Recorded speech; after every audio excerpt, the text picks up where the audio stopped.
Good morning guys, কি খবৰ আপোনালোকৰ? নিশ্চয় ভাল, আমি ভালে আছোঁ। আপোনালোকৰ আশীৰ্বাদত আজি এটা ৰেচিপিৰ ভিডিঅ' লৈছোঁ আপোনালোকৰ মাজলৈ। চাওক আজি কি ৰেচিপি বনাম, কেনেকৈ বনাম আৰু কি পদ্ধতিত বনাম। দেৰি নকৰি ভিডিঅ'টোৰ মাজলৈ যাওঁ। আজি আপোনালোকৰ মাজলৈ লৈছোঁ মাংসৰ অন্য এটা ৰেচিপি। ইয়াৰ কাৰণে এয়া মাংস লৈ লৈছোঁ, এয়া 500 গ্ৰাম।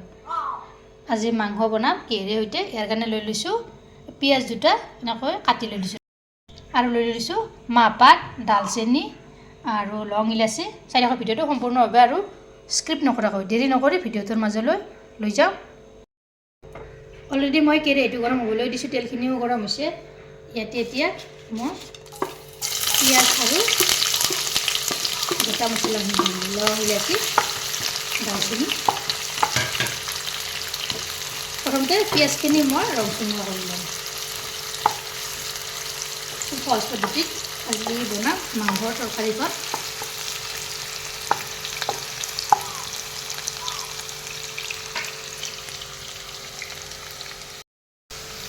ইয়াত দেখিছেনে পিঁয়াজখিনি ধুনীয়াকৈ নৰম হৈ গৈছে।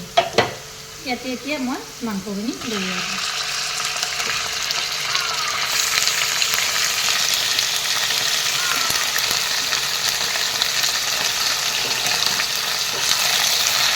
মাংসখিনি এনেদৰে অলপ কৰি ইফালৰ পৰা লৰাই যাম।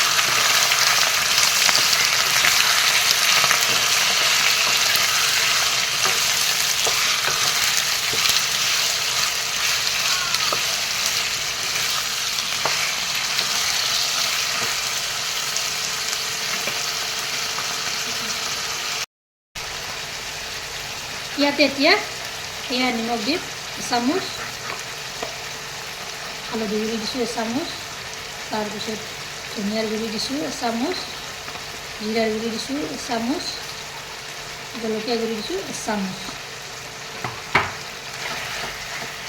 এইখিনি মিলে অলপ কৰি এফালৰ পৰা লৰাই যাম।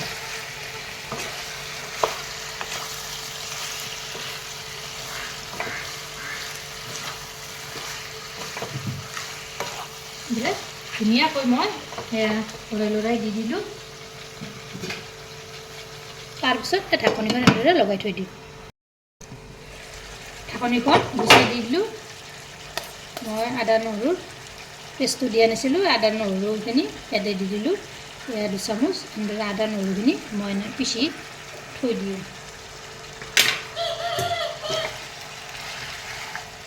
এইখিনিও একেলগে ইয়াৰে লগত লৰাই দি দিলোঁ।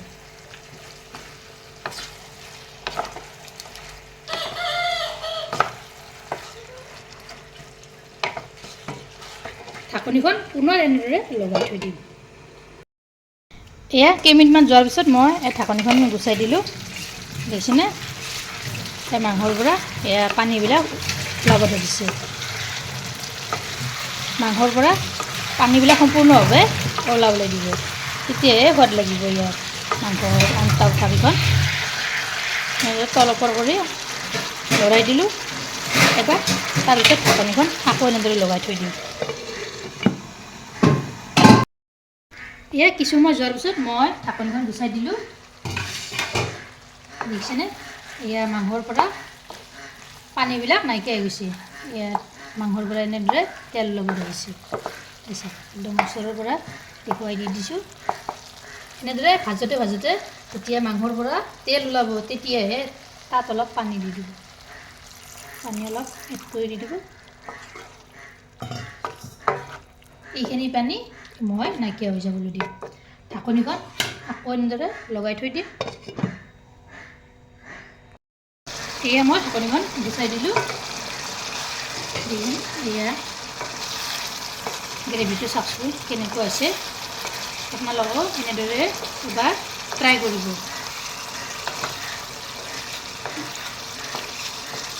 এফালৰ পৰা এয়া লৰাই দি দিলোঁ। এইখিনিতে যদি ভিডিঅ'টো ভাল পালে তেনেহ'লে এটা লাইক কৰিব, শ্বেয়াৰ কৰিব, কমেণ্ট কৰিব, আৰু প্ৰথমবাৰ যদি মোৰ চেনেলটো আহিছে তেনেহ'লে চেনেলটো ছাবস্ক্ৰাইব কৰিব। লগতে ফেচবুক পেজতো ফ'ল' কৰিব। আকৌ এটা নতুন ৰেচিপিৰ সৈতে লগ হ'ম। আজিলৈ আহিছোঁ। হৈ গ'ল মোৰ আঞ্জাখন, এয়া নমাই থৈ দিলোঁ। আজি ৰেচিপিটো কেনে পালে আপোনালোকে মোৰ কমেণ্টত জনাব। ভিডিঅ'টো ভাল লাগিলে লাইক কৰিব, শ্বেয়াৰ কৰিব, কমেণ্ট কৰিব আৰু প্ৰথমবাৰ যদি মোৰ চেনেল আহিছে তেনেহ'লে চেনেলটো ছাবস্ক্ৰাইব কৰিব, লগতে ফেচবুক পেজতো ফ'ল' কৰিব। আকৌ এটা নতুন ৰেচিপিৰে সৈতে লগ হ'ম।